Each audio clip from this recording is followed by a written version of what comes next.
नमस्कार सर्वांना. आजच्या भागामध्ये आपण प्रादेशिक घडामोडींचा अभ्यास करणार आहोत.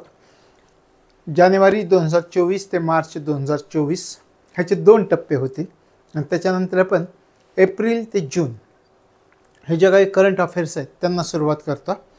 मग एप्रिल ते जूनमध्ये सुद्धा सुरुवातीला आपण प्रादेशिक घडामोडीच घेणार आहोत, तिथून सुरुवात करणार आहोत. त्याच्यानंतर आणखी एक अर्थसंकल्प आपला जो 24-25चा आहे तो एक सविस्तरपणे आपण अभ्यासूयात.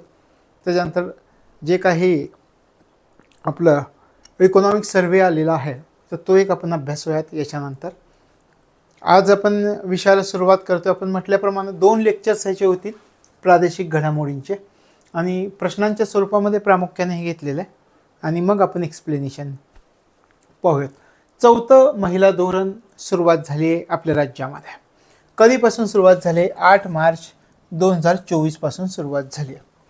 आता कोणी जाहीर केलेलं होतं तर त्यावेळी असणाऱ्या राज्याच्या महिला आणि बालविकास मंत्री आदिती तटकरे यांनी हे धोरण जाहीर केलं होतं. आपण म्हणतोय 4थं धोरण जाहीर झालंय, महिला धोरण 4थं जाहीर झालंय. मग यापूर्वीची 3 धोरणं कोणती होती? यापूर्वीची पहिलं, दुसरं आणि तिसरं धोरण. पहिलं धोरण कधी? शरद पवार मुख्यमंत्री असताना 1994 मध्ये. दुसरं धोरण विलासराव देशमुख मुख्यमंत्री असताना 2001 मध्ये आणि तिसरं धोरण पृथ्वीराज चव्हाण मुख्यमंत्री असताना 2013 मध्ये. तर अशा प्रकारे या अगोदरची 3 महिला धोरणं आणि 4थं महिला धोरण आपलं केव्हापासून सुरुवात झाली? तर 8 मार्च 2024 पासून सुरुवात झालेली आहे. लक्षात आलं? आता या धोरणाच्या वैशिष्ट्यामध्ये आपल्याला एक वाक्य लक्षामध्ये ठेवावं लागतं पूर्व परीक्षेमध्ये की या धोरणामध्ये 8 अष्टसूत्रीवरती भर देण्यात आलेला आहे. मग आपल्याला विधानामध्ये विचारतील पंचसूत्रीवर किंवा 4 सूत्रांवरती भर देण्यात आलेला आहे. तर आपल्याला एक गोष्ट इथे लक्षात ठेवायची, खालचे मुद्दे नाही लक्षात ठेवले तरी चालतील, हे मुख्य परीक्षेसाठी राज्यसेवेच्या 25च्या उपयोगी ठरतील. पण इथे आपल्याला पूर्व परीक्षेचा विचार केला तर अष्टसूत्रीवर भर देण्यात आला आहे हे वाक्य पाहिजे. म्हणजे सगळ्यात महत्त्वाचं काय आहे? पहिली गोष्ट, महाराष्ट्र राज्याच्या 4थ्या महिला धोरणाच्या अंमलबजावणीला केव्हापासून सुरुवात झाली ही पहिली गोष्ट आपल्याला माहिती पाहिजे. 8 मार्च 2024 पासून. त्यानंतर हे धोरण कोणी जाहीर केलं? हे धोरण जाहीर केलं राज्याच्या महिला आणि बालविकास मंत्री आदिती तटकरे यांनी. आणि मग 4थं धोरण जर 8 मार्च 2024 पासून जाहीर झालं तर या अगोदरची 3 धोरणं आपण अभ्यासली आणि त्या 3 धोरणांच्या वेळी कोणकोणते मुख्यमंत्री होते हे आपण अभ्यासले. शिवाय हे जे 4थं धोरण 8 मार्च 2024ला सुरू झालं तर त्यामध्ये अष्टसूत्रीवर भर देण्यात आलेला आहे हे आपल्याला माहिती असलं पाहिजे. मग ती अष्टसूत्री कोणती ते थोडक्यात आपण पाहूयात. आरोग्य, पोषण, आहार आणि स्वास्थ्य, शिक्षण आणि कौशल्य, महिलांप्रती जो हिंसाचार होतोय त्या हिंसाचाराला आळा घालणं, त्यानंतर लिंग समानतापूरक उपजीविकेची साधनं उपलब्ध करून देणं, त्यानंतर रोजगार, उद्योजकता, कौशल्य विकास या बाबतीमध्ये सुद्धा भेद न करणं, त्यानंतर परिवहन, निवारा व स्वच्छता विषयक सुविधा, प्रशासन व राजकीय सहभाग, नैसर्गिक संसाधन व्यवस्थापन, हवामान बदल अनुकूल व आपत्ती व्यवस्थापन. तशा प्रकारे अष्टसूत्रीवरती भर देण्यात आलेला आहे. लक्षात आलं? मला वाटतं हे धोरण तुम्हाला समजलं असेल. महाराष्ट्र राज्याचं 4थं महिला धोरण केव्हापासून सुरू झालं हे खूप महत्त्वाचा प्रश्न आहे. 8 मार्च 2024 पासून हे सुरू झाले. कोणी जाहीर केलं हे पण आपण पाहिलं. आदिती तटकरेंनी जाहीर केलं आणि पूर्वीची 3 धोरणं पण आपण पाहिली आणि या धोरणात अष्टसूत्रीवर भर देण्यात आला आहे हे लक्षात ठेवायचं आहे. लक्षात आलं? पुढे जाऊयात. आता अंमलबजावणीची कालमर्यादा कशी दिलेली पहा. अल्प 6 महिने ते 1 वर्ष धोरण, मध्यम 1 वर्ष ते 3 वर्ष आणि दीर्घ 3 ते 5 वर्ष. हे पण महत्त्वाचं आहे. अंमलबजावणीची कालमर्यादा काय आहे? अल्प कालमर्यादा काय आहे? मध्यम कालमर्यादा काय आहे? आणि दीर्घ कालमर्यादा काय आहे? आपण म्हटलं अल्प 6 महिने ते 1 वर्ष, मध्यम 1 ते 3 आणि दीर्घ 3 ते 5 वर्ष. तशा प्रकारे हे लक्षामध्ये ठेवायचं आहे. आणि मग याची प्रभावी अंमलबजावणीसाठी काही समित्या आहेत त्या समित्या कोणकोणत्या आहेत, कोणाच्या अध्यक्षतेखाली आहेत, त्याचा पण आपण विचार करूयात. हे पहा, राज्यस्तरीय उच्चाधिकार समिती, याचे अध्यक्ष कोण असणार आहेत? मुख्यमंत्री असणार आहे. राज्यस्तरीय विशेष कृती दल, याचे अध्यक्ष कोण असणार आहेत? याचे अध्यक्ष महिला व बाल विकास मंत्री असणार आहेत. आणि जिल्हास्तरीय अंमलबजावणी आणि सुकाणू समिती, याचे अध्यक्ष कोण असणार आहेत? तर पालकमंत्री असणार आहेत. तर अशा प्रकारे याची प्रभावी अंमलबजावणी होण्यासाठी काही समित्या नेमलेल्या आहेत. त्या समित्या कोणकोणत्या स्तरावरच्या आहेत, त्यांचे अध्यक्ष कोण आहेत, हे पण आपल्याला परफेक्ट माहिती असणं गरजेचं आहे. एखादं विधान जर दिलं तर ते तिथंच समजलं पाहिजे. लक्षात आलं? मग आपण म्हटलं राज्यस्तरीय उच्चाधिकार समिती म्हटलं की तुमच्या लक्षात येईल की याचे अध्यक्ष मुख्यमंत्री असणार आहेत. त्यानंतर राज्यस्तरावरच असेल आणि विशेष कृती दल असेल, तिथे तुम्हाला अध्यक्ष महिला आणि बाल विकास मंत्री असतील. आणि जिल्हा स्तरावरती हे धोरण येईल, जिल्हा स्तरावरची अंमलबजावणी आणि सुकाणू समिती, तर त्याचे अध्यक्ष त्या जिल्ह्याचे पालकमंत्री असणार आहेत. लक्षात आलं? तशा प्रकारे प्रभावी अंमलबजावणीसाठी समित्या नेमण्यात आलेल्या आहेत.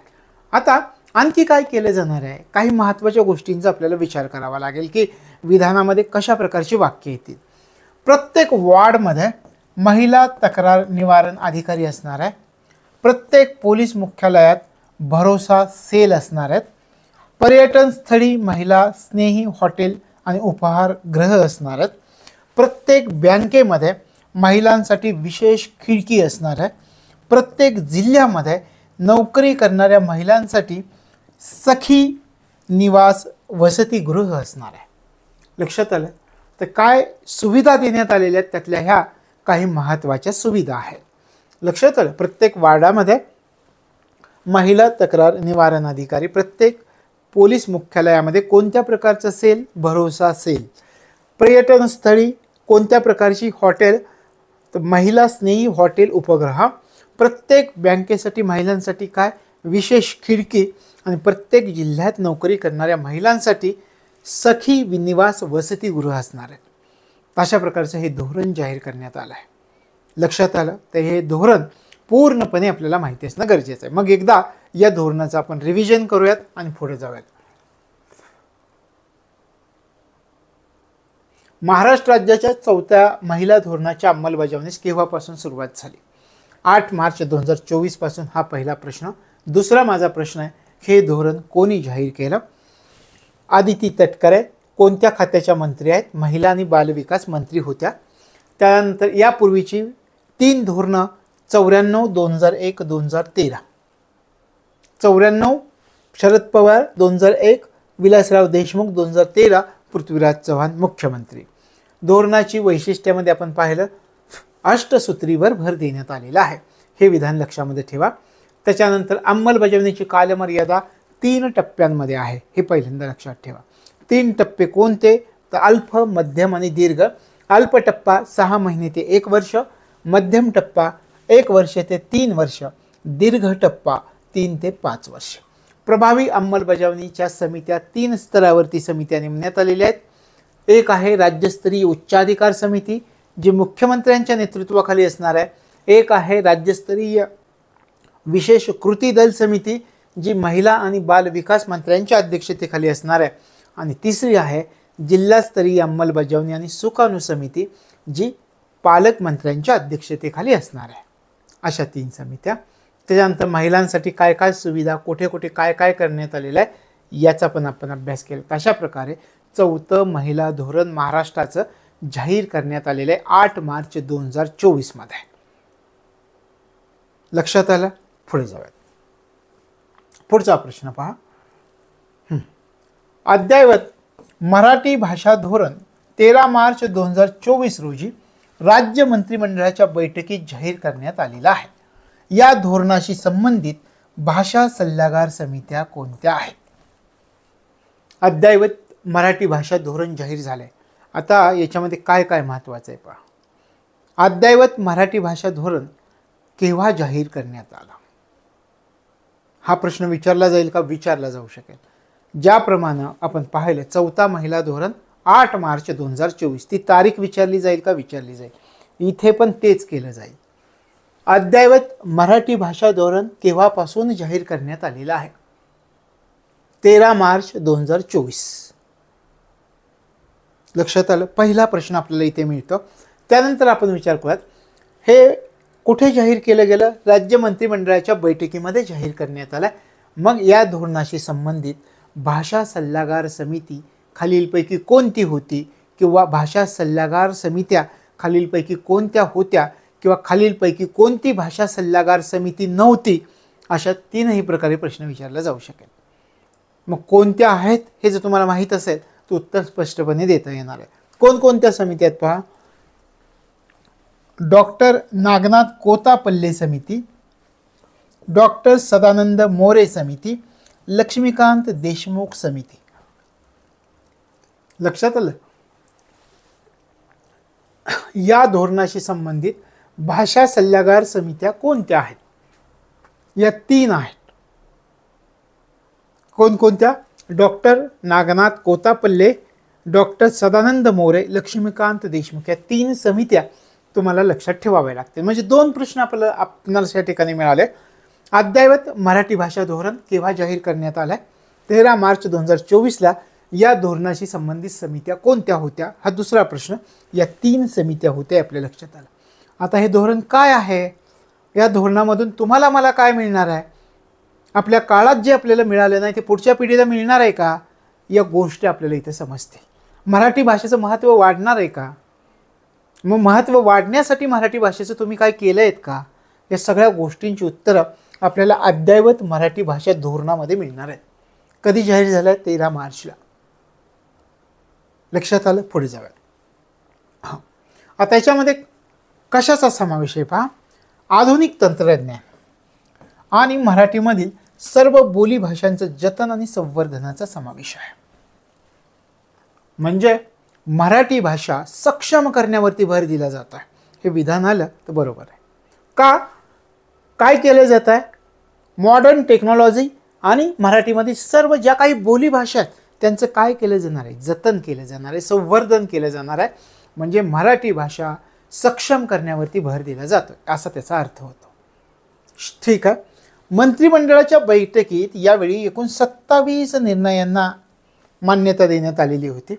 मग त्यासंबंधीची काही महत्त्वाची ठळक उद्दिष्ट आपण कशाचा विचार केला होता? याच्या अगोदर आपण विचार केला की मराठी भाषेमधून हे जे अद्ययावत धोरण जाहीर झालं आहे त्यातून मराठी भाषा सक्षम करण्यासाठी काय धोरणं आखली आहेत का? कशी धोरणं आखली आहेत?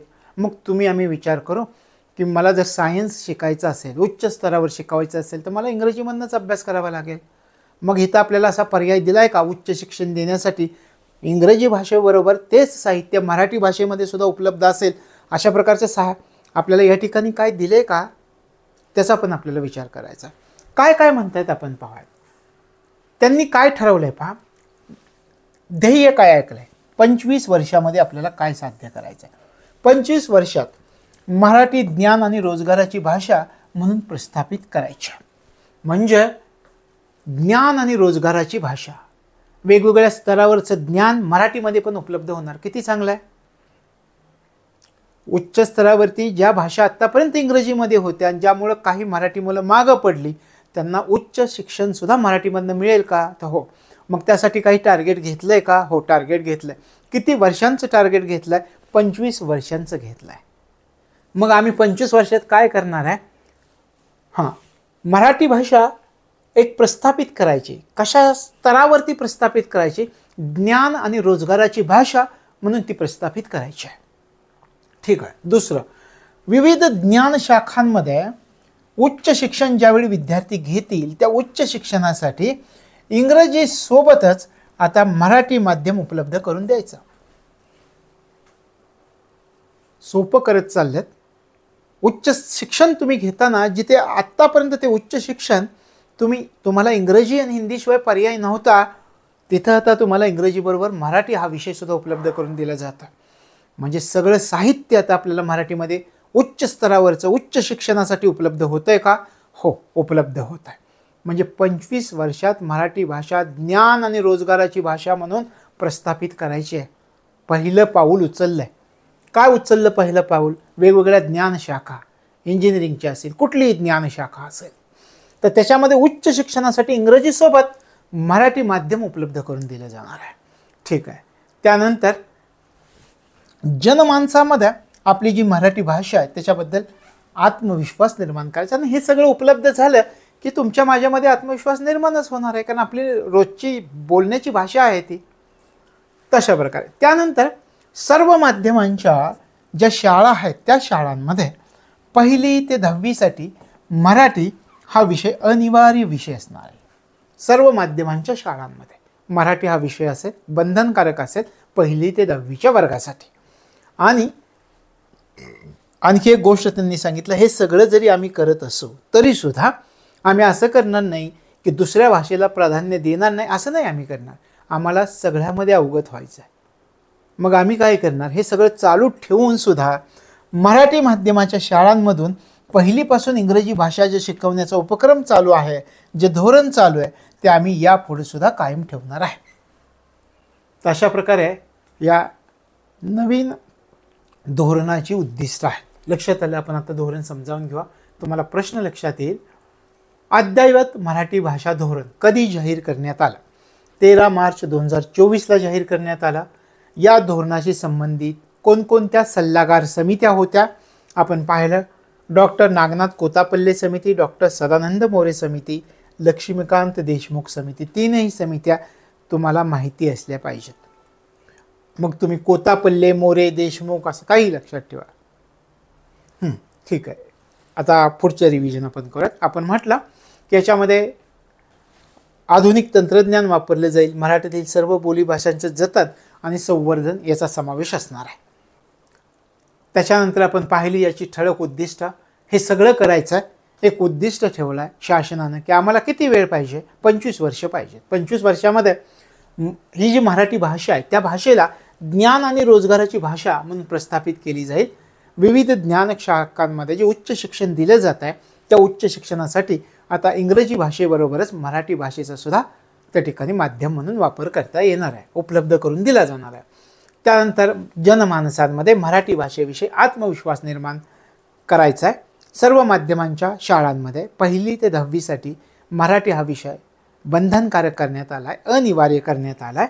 आणि मराठी माध्यमांच्या शाळांमधून जे यापूर्वीचं धोरण होतं 1लीपासून इंग्रजी, ते धोरणसुद्धा कायम ठेवलं जाणार आहे यापुढं. अशा प्रकारे हे धोरण आहे. लक्षात आलं. पुढे जाऊयात.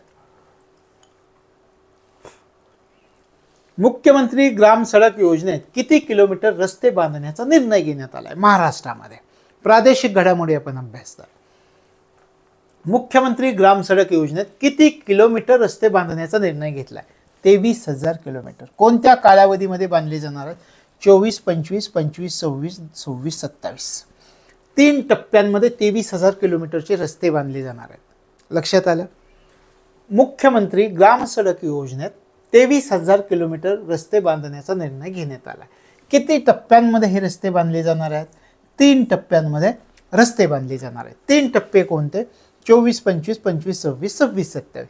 या 23,000 मधले 10,000 किलोमीटरचे रस्ते 24-25 मध्ये बांधले जातील. त्याच्यानंतर 6,500 किलोमीटरचे रस्ते 25-26 मध्ये बांधले जातील. आणि उरलेले 6,500 किलोमीटरचे रस्ते 26-27 मध्ये बांधले जातील. अशा प्रकारे एकूण 23,000 किलोमीटरचे रस्ते या मुख्यमंत्री ग्राम सडक योजनेमध्ये बांधण्याचा निर्णय आपल्या राज्यामध्ये घेण्यात आलेला आहे. आपल्या राज्यामध्ये रस्ते बांधले जाणार आहेत. लक्षात आलं. 23,000 किलोमीटर हे लक्षात ठेवा. किती टप्प्यांमध्ये हे विचारायचं स्वतःला आपोआप आठवेल. 3 टप्पे आहेत, ओळीने आहेत. 24, 25, 25, 26, 26, 27. किती किलोमीटर रस्ते आहे? 21,000, 22,000, 23,000, 24,000. आपल्याला ऑप्शन आहे 23,000 किलोमीटर हे आपलं उत्तर असलं पाहिजे. पुढे जाऊयात. अहमदनगर शहराचं नाव करण्याचा हे मध्ये कोणतं करण्याचा निर्णय 13 मार्च 2024 रोजी राज्य मंत्रिमंडळानं घेतलाय? कोणतं केलं जाणार आहे? आपल्याला माहिती, अहिल्यानगर. अहिल्याबाई होळकर यांच्या नावाने हे शहराचं नामकरण केलं जाणार आहे. मग तुम्ही थोडासा विचार करा, अहिल्याबाई होळकर यांच्या नावाने का केलं जाणार आहे? त्यांचा या शहराशी काही संबंध आहे का? याचा आपल्याला विचार करावा लागेल. पुण्यश्लोक राजमाता अहिल्यादेवी होळकर यांचा जन्म चोंडी तालुका जामखेड या गावी झालेला होता. यांचे वडील, अहिल्याबाईंचे वडील माणकोजी शिंदे हे या गावचे पाटील होतं आणि अहिल्यादेवींचे बालपण याच गावात गेलेलं होतं. तर अशा प्रकारे त्यामुळं या शहराचं नाव अहिल्यानगर असं ठेवलं आहे. म्हणजे कशासाठी हे मुद्दे घेतले आपण? मुद्दे याच्यासाठी घेतले की जर यांच्या नावावरून हे नाव ठेवलं आहे तर याच्याशी संबंध काय आहे का, या जिल्ह्याशी त्यांचा काय संबंध आहे का, हे थोडंसं आपल्याला माहिती असणं गरजेचं आहे. एखादं विधान जर दिला तर तिथे आपली द्विधावस्था नको म्हणायची किंवा कन्फ्यूज आपण नाही झालो हवं पाहिजे. तर अशा प्रकारे अहमदनगर शहराचं नाव अहिल्यानगर करण्याचा निर्णय 13 मार्च 2024 रोजी राज्य मंत्रिमंडळानं घेतला. पुढे जाऊयात. छत्रपती शिवरायांच्या स्वराज्याची पहिली राजधानी असलेल्या राजगडाचं नाव पुणे जिल्ह्यातील या तालुक्याला देण्याचा निर्णय राज्य मंत्रिमंडळानं घेतला आहे. कोणत्या तालुक्याला नाव दिलं जाणार आहे? छत्रपती शिवाजी महाराजांच्या स्वराज्याची पहिली राजधानी असलेल्या राजगड याचं नाव पुणे जिल्ह्यातील कोणत्या तालुक्याला देण्याचा निर्णय राज्य मंत्रिमंडळानं घेतला आहे? कोणत्या तालुक्याला दिला जाणार आहे? वेल्हे तालुक्याला दिला जाणार आहे. लक्षात आलं? छत्रपती शिवाजी महाराजांच्या स्वराज्याची पहिली राजधानी असलेल्या राजगडाचं नाव पुणे जिल्ह्यातील वेल्हे तालुक्याला देण्याचा निर्णय राज्य मंत्रिमंडळानं घेतला आहे. लक्षात आलं? पुढचा प्रश्न पहा. 2.5 एकर भूखंडामध्ये महाराष्ट्र राज्य अतिथीगृह कोणत्या जिल्ह्यात बांधण्यात येणार आहे? कोणत्या राज्यात? महाराष्ट्र राज्य अतिथीगृह कोणत्या जिल्ह्यात किंवा कोणत्या राज्यात पण लक्षात ठेवा. 2.5 एकर भूखंडामध्ये महाराष्ट्र राज्य अतिथीगृह कोणत्या राज्यामध्ये बांधले जात आहे? जम्मू काश्मीर राज्यामध्ये आहे. जम्मू काश्मीरमधल्या कोणत्या जिल्ह्यामध्ये बांधले जात आहे? बडगाम जिल्ह्यामध्ये. लक्षात आलं? तशा प्रकारे हे लक्षामध्ये ठेवायचं आहे. 2.5 एकर भूखंडामध्ये महाराष्ट्र राज्य अतिथीगृह कोणत्या राज्यामध्ये बांधण्यात येत आहे? जम्मू काश्मीर राज्यामध्ये बांधण्यात येत आहे. जम्मू काश्मीरमधल्या कोणत्या जिल्ह्यामध्ये ते बांधलं जात आहे? तर बडगाम जिल्ह्यामध्ये बांधलं जात आहे. पुढे जाऊयात. पुढचा प्रश्न. महाराष्ट्र MSMEs सूक्ष्म लघु मध्यम उद्योग यांचं संरक्षण प्रदर्शन कोणत्या शहरामध्ये भरवण्यात आलं होतं? महाराष्ट्र MSME डिफेन्स एक्स्पो कोणत्या शहरामध्ये पार पडला? विचारतील का? अशा प्रकारचा प्रश्न प्रादेशिक वरती विचारू शकतात. महाराष्ट्र MSME डिफेन्स एक्स्पो किंवा महाराष्ट्र MSME संरक्षण प्रदर्शन कोणत्या शहरामध्ये पार पडलंय? पुणे शहरामध्ये पार पडलंय. हे लक्षात ठेवायचं. कोणत्या शहरामध्ये? पुणे. कधी पार पडलाय? 24 ते 26 फेब्रुवारी 2024 मध्ये पार पडलाय. कितवी आवृत्ती आहे? पहिली आवृत्ती आहे. कोणी आयोजन केलेलं होतं? MIDC महाराष्ट्र शासन यांनी आयोजित केलेलं होतं. याची थीम आपल्याला लक्षात ठेवावी लागेल. थीम कोणती आहे? इन्स्पायर, लर्न, एंगेज ही थीम आहे. उद्देश काय होता? मध्यम आणि लघु उद्योगांना चालना देणं. तशा प्रकारे Maharashtra MSME defence expo, Maharashtra MSME संरक्षण प्रदर्शन खालीलपैकी कोणत्या शहरामध्ये आयोजित करण्यात आलं होतं असं जर आपल्याला विचारलं तर पुणे शहरामध्ये आयोजित करण्यात आलं होतं. हे लक्षामध्ये ठेवायचं आहे. लक्षात आलं?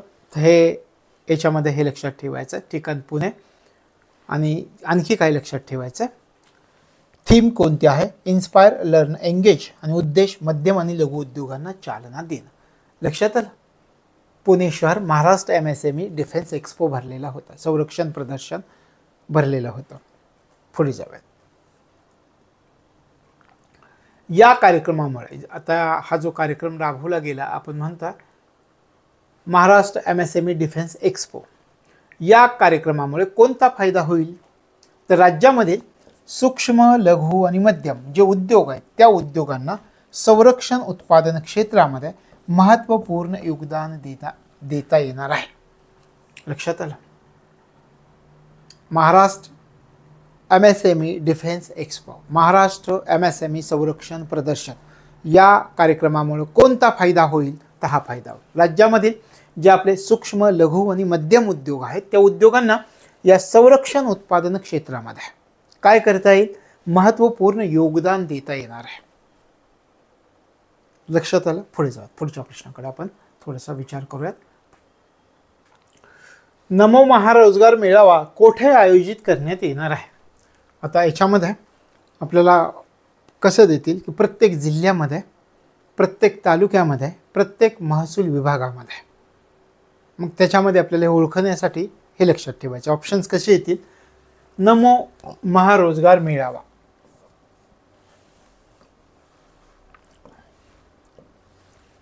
नमो महारोजगार मेळावा कोठे आयोजित करण्यात येणार आहे? प्रत्येक महसुली विभागामध्ये हा आयोजित करण्यात येणार आहे. अशा प्रकारे महाराष्ट्राचा विचार केला तर एकूण किती नमो महारोजगार मेळावे आयोजित करण्यात येणार आहेत? तर 6 नमो महारोजगार मेळावा.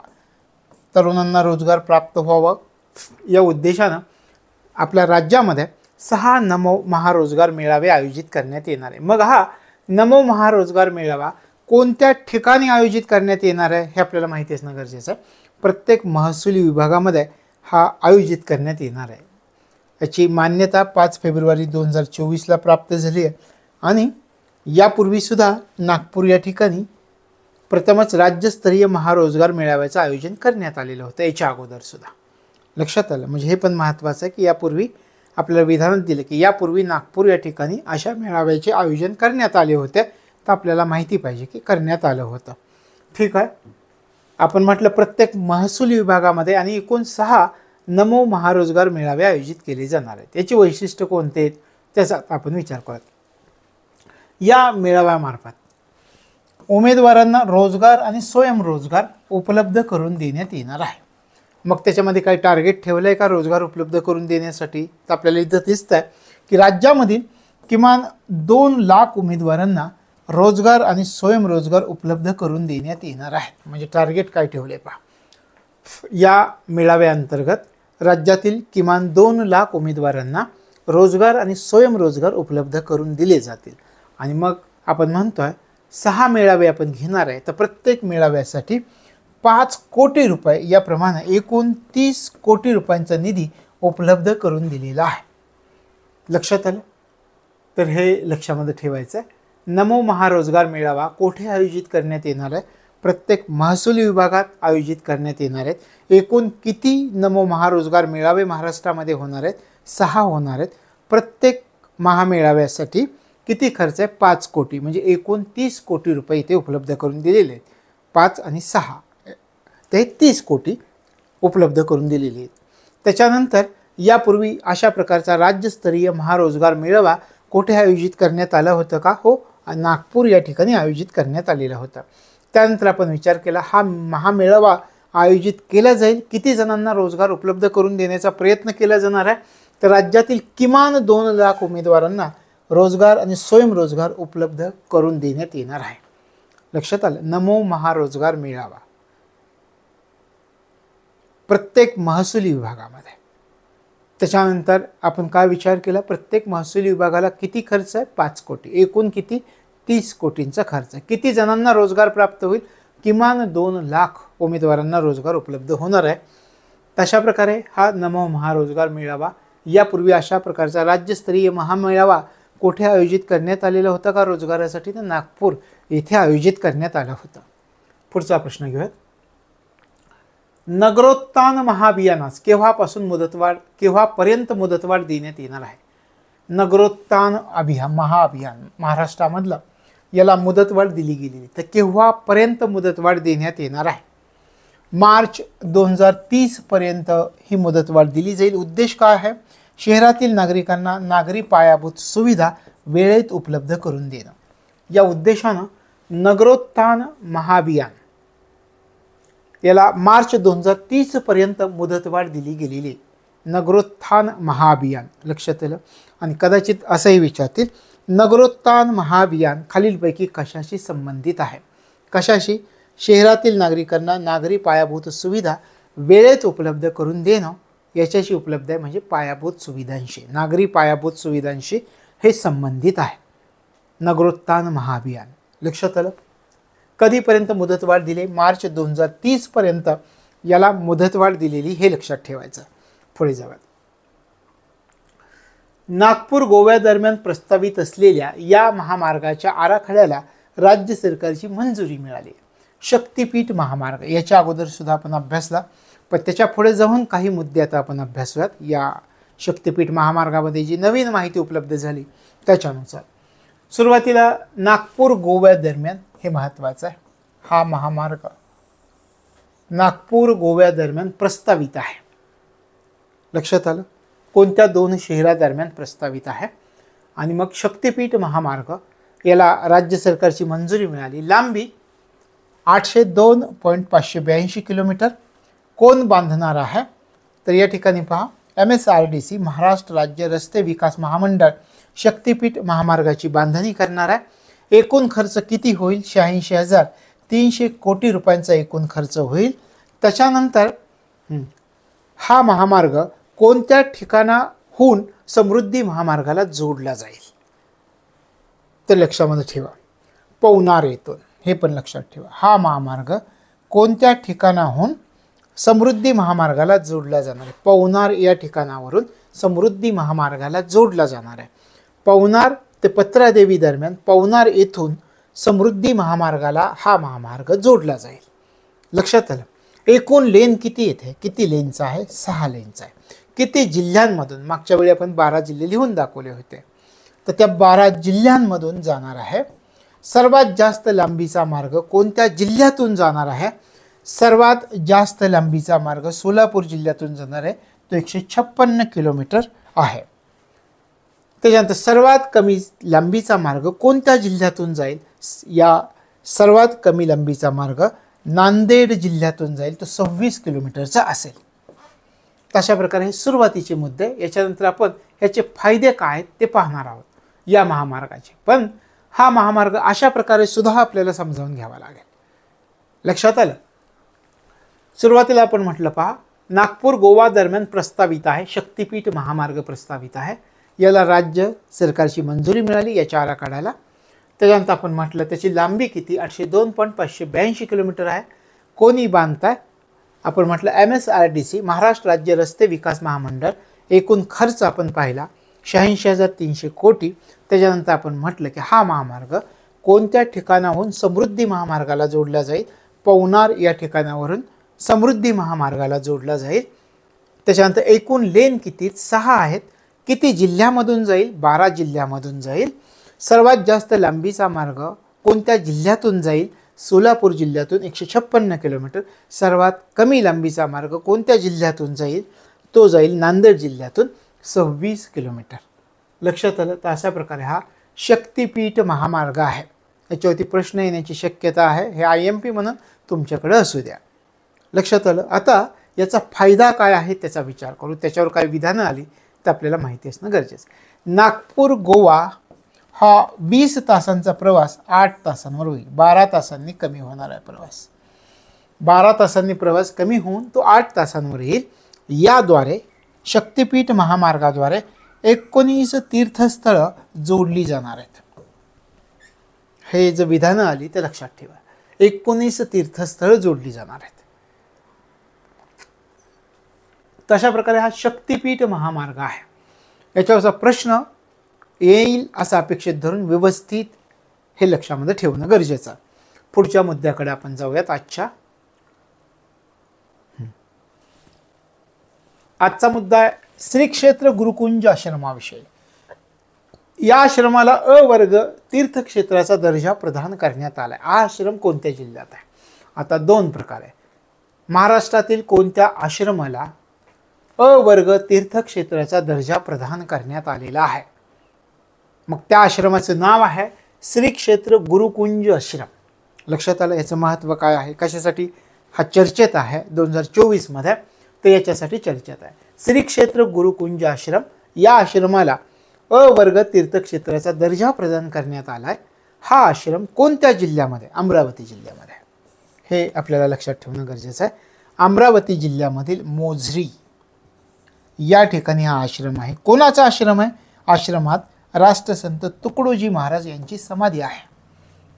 लक्षात आलं? श्री क्षेत्र गुरुकुंज आश्रम अ वर्ग तीर्थक्षेत्राचा दर्जा प्राप्त झाला आहे.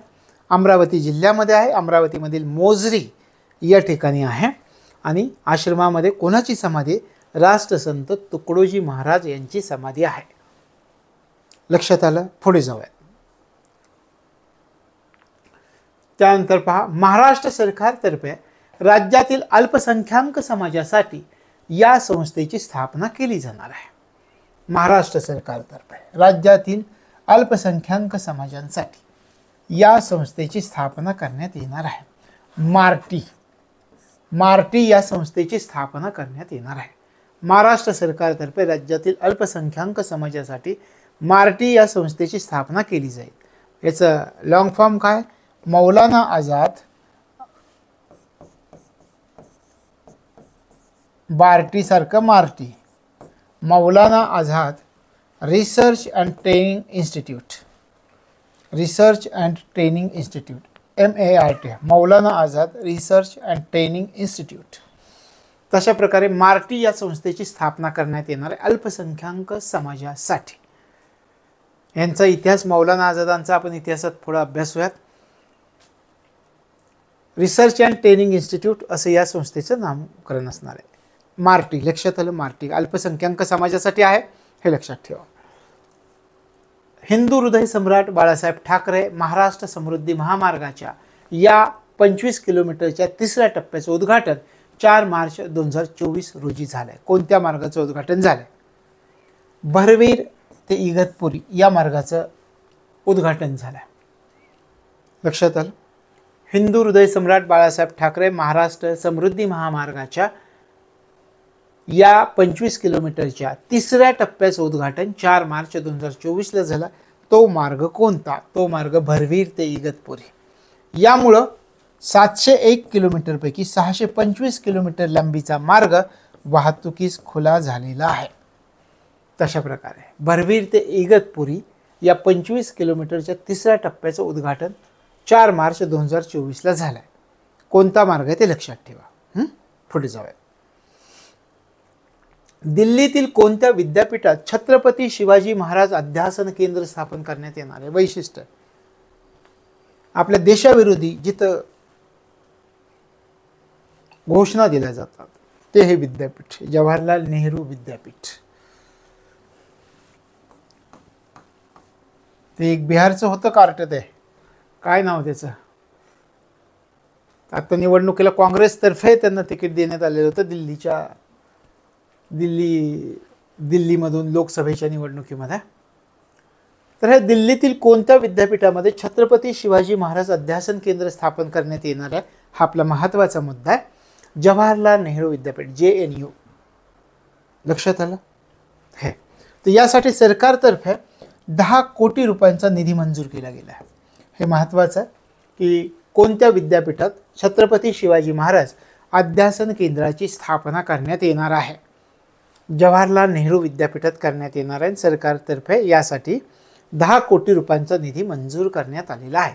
ते आपण म्हटलं ते कन्हैया कुमार नावाचं पोरगं होतं ते, आणि ते काश्मीरमधली एक मुलं होती। तर भारत तेरे तुकडे हो अशा प्रकारच्या घोषणा देणारी पोरं, त्यांना आपला स्वातंत्र्य असं कथित म्हटलं जातं, स्वातंत्र्य मिळवून देणारा राष्ट्रीय काँग्रेस पक्ष आता तिकीट देतोय। ही आपली सत्य परिस्थिती आपल्या देशाची, आणि आपण सुवर्णयुगाकडे प्रवेश करतोय, नवसुवर्णयुग विकसित भारताकडे। त्यावेळी चला, आपल्या महत्त्वाचा तो चर्चेचा मुद्दा नाही आहे, या ठिकाणी आपण पाहूयात की कोणत्या विद्यापीठात छत्रपती शिवाजी महाराज अध्यासन केंद्र स्थापन केलं जातं? जवाहरलाल नेहरू विद्यापीठ। पुढे जाऊयात। पाणी फाउंडेशनच्या वॉटर कप 2023 या स्पर्धेमध्ये राज्यस्तरीय सर्वोत्कृष्ट महिला शेतकरी गटाचा पुरस्कार कोणत्या शेतकरी गटाला मिळाला आहे? आता पाणी फाउंडेशनच्या वॉटर कप 2023 स्पर्धेमध्ये राज्यस्तरीय सर्वोत्कृष्ट महिला शेतकरी गटाचा पुरस्कार कोणत्या शेतकरी गटाला मिळाला? आसनगाव येथील कृषी लक्ष्मी शेतकरी गट। लक्षात आलं? पाणी फाउंडेशनच्या वॉटर कप 2023 स्पर्धेमध्ये राज्यस्तरीय सर्वोत्कृष्ट महिला शेतकरी गटाचा सर्वोत्कृष्ट महिला शेतकरी गट आहे। त्या महिला शेतकरी गटाचा पुरस्कार कोणत्या शेतकरी गटाला मिळाला? तर आसनगाव येथील कृषी लक्ष्मी शेतकरी गटाला मिळाला आहे। लक्षात आलं? पाणी फाउंडेशनचा वॉटर कप 2023 कृषी लक्ष्मी शेतकरी गट, आसनगाव, जिल्हा सातारा। पुढच्या प्रश्नाकडे जाऊयात। महाराष्ट्र राज्याच्या कोणत्या विभागानं 2 मार्च 2024 ला 26 प्रजातींच्या 65,724 रोपट्यांपासून भारत माता या शब्दांची निर्मिती करून गिनीज बुक ऑफ वर्ल्ड रेकॉर्डमध्ये नाव नोंदवलं आहे. वन विभाग आहे आपल्या महाराष्ट्र राज्याच्या वन विभागानं हा विक्रम केला आहे, Guinness book world record. One विभागानं काय रेकॉर्ड केलं आहे, कधी केलं आहे, 2 मार्च 2024ला काय केलं आहे, 26 प्रजातींची 65,724 रोपटी घेतली आणि त्या रोपट्यांपासून भारत माता या शब्दांची निर्मिती करून गिनीज बुक ऑफ वर्ल्ड रेकॉर्डमध्ये नाव नोंदवलं आहे आपल्या महाराष्ट्राच्या वन विभागाने. आता कोणत्या ठिकाणचा वन विभाग आहे तर चंद्रपूर. चंद्रपूर येथे वन विभागातर्फे आयोजित ताडोबा महोत्सवांतर्गत, हे कोणत्या महोत्सवांतर्गत केलं आहे तर ते पण लक्षात ठेवा.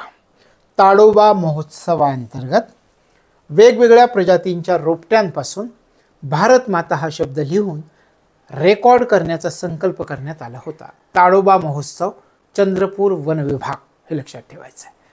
लक्षात आलं. 26 प्रजातींची 65,724 रोपटी आणि त्यापासून भारत माता या शब्दाची निर्मिती आणि त्यापासून बनलेलं जागतिक स्तरावरचं रेकॉर्ड चंद्रपूरचा वन विभाग. आणि आपण म्हटल्याप्रमाणे ताडोबा महोत्सवाअंतर्गत हे करून दाखवलं आहे रेकॉर्ड. लक्षात आलं. पुढे जाऊया. 2 मार्च 2024 रोजी मुख्यमंत्री एकनाथ शिंदे यांच्या हस्ते येथे स्वराज्य रक्षक धर्मवीर छत्रपती संभाजी महाराज यांच्या बलिदानस्थळ स्मारकाचे भूमिपूजन झाले. कुठे? तुळापूर या ठिकाणी झाले. तुळापूर. 2 मार्च 2024 रोजी मुख्यमंत्री एकनाथ शिंदे यांच्या हस्ते तुळापूर येथे स्वराज्य रक्षक धर्मवीर छत्रपती संभाजी महाराज यांच्या बलिदान स्थळ स्मारकाचं भूमिपूजन झालं आणि या स्मारकाच्या विकासासाठी 269 कोटी रुपयांचा विकास आराखडा तयार केला. ठीक आहे, चांगलं स्मारक बांधता हे चांगलं आहे, पण मागे जसं शिवाजी महाराजांचं स्मारक पडलं आहे तसं काही प्रकार नको. तर हे थोडीशी काळजी घेणं सरकारनं गरजेचं आहे. छत्रपती संभाजी महाराजांचं कुठे स्मारकाचं भूमिपूजन झालं आहे, कुठे झालं, तुळापूरला झालं आहे, हे लक्षात ठेवायचं आहे. आणि यासाठी याच्या स्मारकाच्या विकासासाठी 269 कोटी रुपयांचा विकास याचा आराखडा तयार केला, विकास आराखडा तयार केला. पुढचा प्रश्न पहा. आयुष मंत्रालयाच्या केंद्रीय योग आणि निसर्गोपचार संशोधन संस्थेचं पंतप्रधान नरेंद्र मोदींनी 25 फेब्रुवारी 2024 रोजी उद्घाटन केलं. ही संस्था कोणत्या ठिकाणी आहे असं आपल्याला विचारतील. आता हा बाहेरचा प्रश्न आहे, पण याच वेळी पुण्यातल्या पण एका संस्थेचं उद्घाटन झालं. हा राष्ट्रीय घडामोडींमध्ये हा प्रश्न टाका. आयुष मंत्रालयाच्या केंद्रीय योग आणि निसर्गोपचार संशोधन संस्थेचं पंतप्रधान नरेंद्र मोदींनी 25 फेब्रुवारी 2024 रोजी उद्घाटन केलं. ही संस्था कोणत्या ठिकाणी? झज्जर हरियाणा. झज्जर हरियाणा या ठिकाणी केंद्रीय योग आणि निसर्गोपचार संशोधन संस्था आयुष मंत्रालयाचे, याचं उद्घाटन नरेंद्र मोदींनी कोणत्या ठिकाणी केलं असं आपल्याला राष्ट्रीय घडामोडींमध्ये विचारण्याची शक्यता आहे. तर झज्जर हरियाणा या ठिकाणी केलं. याच दिवशी आणखी एक उद्घाटन केलं, डिजिटल पद्धतीने केलं. आयुष मंत्रालयाच्या निसर्गग्राम राष्ट्रीय निसर्गोपचार संस्थेचं पंतप्रधान नरेंद्र मोदी यांनी 25 फेब्रुवारी 2024 रोजी उद्घाटन केलं. ही संस्था कोणत्या ठिकाणी आहे? आयुष मंत्रालयाची ती झज्जर हरियाणा या ठिकाणी. ही कुठे पहा? निसर्गग्राम राष्ट्रीय निसर्गोपचार संस्था, याचं उद्घाटन केलं आहे पंतप्रधान नरेंद्र मोदींनी केलं आहे. महाराष्ट्रामध्ये 25 फेब्रुवारी 2024ला कोणत्या ठिकाणी केलं? खालीलपैकी. तर पुणे या ठिकाणी केलं आहे, हे लक्षात ठेवायचं आहे. त्यानंतरचा प्रश्न पहा. युरोपियन देशांना कुशल मनुष्यबळ पुरवण्यासाठी महाराष्ट्र सरकारनं कोणत्या देशाबरोबर सामंजस्य करार केला आहे? महाराष्ट्र सरकारनं कोणत्या देशाबरोबर सामंजस्य करार केला आहे? जर्मनी या देशाबरोबर सामंजस्य करार केला आहे. युरोपियन देशांना कुशल मनुष्यबळ पुरविण्यासाठी महाराष्ट्र सरकारनं कोणत्या देशाबरोबर सामंजस्य करार केला आहे? जर्मनी. जर्मनीतील कोणत्या राज्याशी पहा? बाडेन-बुटेनबर्ग या औद्योगिकदृष्ट्या अतिप्रगत राज्याशी महाराष्ट्र सरकारनं करार केला आहे. 25 फेब्रुवारी 2024 रोजी करार केला आहे. आता या ठिकाणी कोणत्या राज्याशी, कोणत्या देशाशी, हे पण दोन्ही पण लक्षात ठेवायचं आहे. युरोपियन देशांना कुशल मनुष्यबळ पुरवण्यासाठी महाराष्ट्र सरकारनं जर्मनी या देशाबरोबर आणि जर्मनीतील कोणत्या राज्याबरोबर बुटेनबर्ग या औद्योगिकदृष्ट्या अतिप्रगत राज्याशी महाराष्ट्र सरकारनं 25 फेब्रुवारी 2024 रोजी सामंजस्य करार केला आहे. कुशल मनुष्यबळ पुरवायचं आहे युरोपियन देशांना, आणि ते कुठं तयार होत आहे? आपल्या भारतात तयार होत आहे. हे अभिमानाची गोष्ट.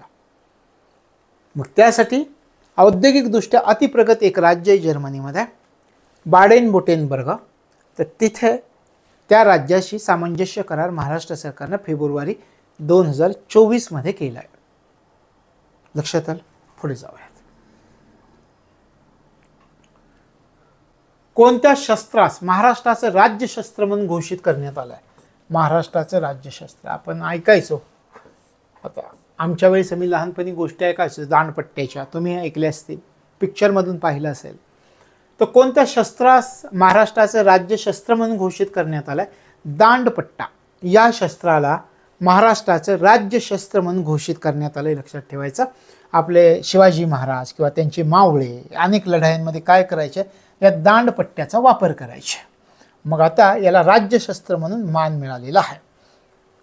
आणि हे कशामुळे गेलं आहे? तर छत्रपती शिवाजी महाराजांचा 350वा शिवराज्याभिषेक सोहळा आणि शिवजयंतीचा औचित्य साधून हा निर्णय आपल्या महाराष्ट्र सरकारनं घेतला आहे की महाराष्ट्राचं राज्यशस्त्र म्हणून दांडपट्ट्याला मान्यता दिलेली आहे. लक्षात आलं? राज्यशस्त्र दांडपट्टा. त्यानंतरचा प्रश्न पहा. 16 फेब्रुवारी 2024 रोजी कोणत्या ठिकाणी असणाऱ्या येसुबाईच्या समाधीला सांस्कृतिक विभागानं संरक्षित स्मारकाचा दर्जा दिला आहे? येसुबाईंची समाधी याला सांस्कृतिक विभागानं संरक्षित स्मारकाचा दर्जा दिला. हे कोणत्या ठिकाणी आहे? हे माहुली सातारा येथील समाधीला. महाराणी येसुबाई सातारा शहराचे संस्थापक छत्रपती शाहूजी महाराजांच्या मातोश्री होत्या. तर या येसुबाईंच्या समाधीला सांस्कृतिक विभागानं, आपल्या महाराष्ट्र राज्याच्या सांस्कृतिक विभागानं संरक्षित स्मारकाचा दर्जा दिला. हे स्थळ, ही समाधी कोणत्या ठिकाणी आहे? माहुली सातारा या ठिकाणी असणाऱ्या समाधीला महाराष्ट्र राज्याच्या सांस्कृतिक विभागानं संरक्षित स्मारकाचा दर्जा दिला आहे. लक्षात आलं? पुढे जाऊ. महाराष्ट्र राज्य रस्ते विकास महामंडळानं कोणता मार्ग अतिवेगवान करण्यासाठी 445 किलोमीटरचा द्रुतगती महामार्ग बांधण्याचा प्रस्ताव तयार केला आहे? कल्याण ते लातूर. महाराष्ट्र राज्य रस्ते विकास महामंडळानं कल्याण ते लातूर हा मार्ग अतिवेगवान करण्यासाठी 445 किलोमीटरचा द्रुतगती महामार्ग बांधण्याचा प्रस्ताव तयार केला आहे. कल्याण ते लातूर. लक्षात आलं? हा महामार्ग. त्यानंतर हा आजचा आपला शेवटचा प्रश्न आपण पाहूयात. 11वं अखिल भारतीय मराठी शेतकरी साहित्य संमेलन कोणत्या ठिकाणी आयोजित करण्यात आलेलं होतं आणि त्याचे अध्यक्ष कोण होते? लक्षात आलं? 11वं अखिल भारतीय मराठी शेतकरी साहित्य संमेलन कोणत्या ठिकाणी आयोजित करण्यात आलेलं होतं? दिंडोरी तालुक्यातील मोहाडी या ठिकाणी, जिल्हा नाशिक. या ठिकाणी 11वं अखिल भारतीय मराठी शेतकरी साहित्य संमेलन आयोजित करण्यात आलेलं होतं. लक्षात आलं? कधी? मार्च 2024, 4 आणि 5 मार्च 2024. या संमेलनाचे अध्यक्ष कोण होते? तर साहित्यिक भानू काळे या संमेलनाचे अध्यक्ष होते. म्हणजे अध्यक्ष आणि ते कोणत्या ठिकाणी भरलं होतं हे आपल्यासाठी महत्त्वाचं आहे. 11वं अखिल भारतीय मराठी शेतकरी साहित्य संमेलन, मोहाडी, तालुका दिंडोरी, जिल्हा नाशिक, अध्यक्ष भानू काळे.